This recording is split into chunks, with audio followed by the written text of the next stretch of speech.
আপনি কিভাবে বই কেনেন? দোকানে ঢুকে নেড়ে চেড়ে পছন্দ মতো বইটি বাছেন, তারপর আর চোখে দেখে নেন দামের অঙ্কটা। পকেটে টান না পড়লে তৎক্ষণাৎ ক্যাশ মেমো, হাতে নতুন বই, মুখে আন করা হাসি।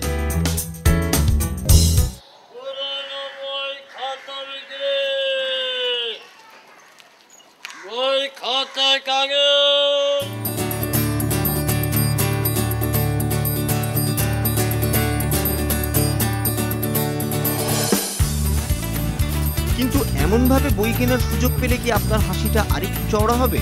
হ্যাঁ, ওজন দরে বই, রীতিমতো দাঁড়িপাল্লায় মেপে।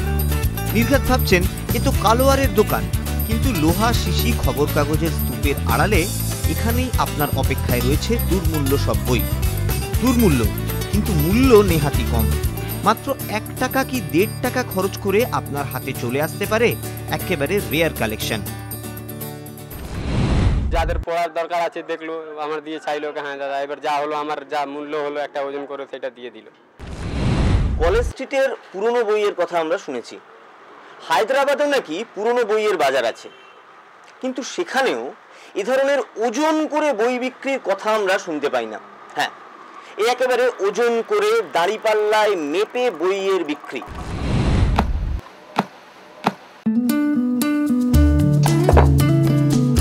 স্কুল কলেজের বই তো থাকেই, বাংলা ইংরেজি উপন্যাস ছোট গল্পের পাতাও মেলে।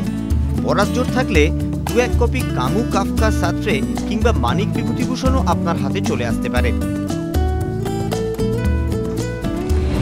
এটা মাঝারি মাপের উপন্যাস 58 পয়সায় আমি পাচ্ছি। বাজারের দাম তখন তার কম করে 30 থেকে 35 টাকা। এটা আমি 1972 থেকে 73 সালের কথা বলছি।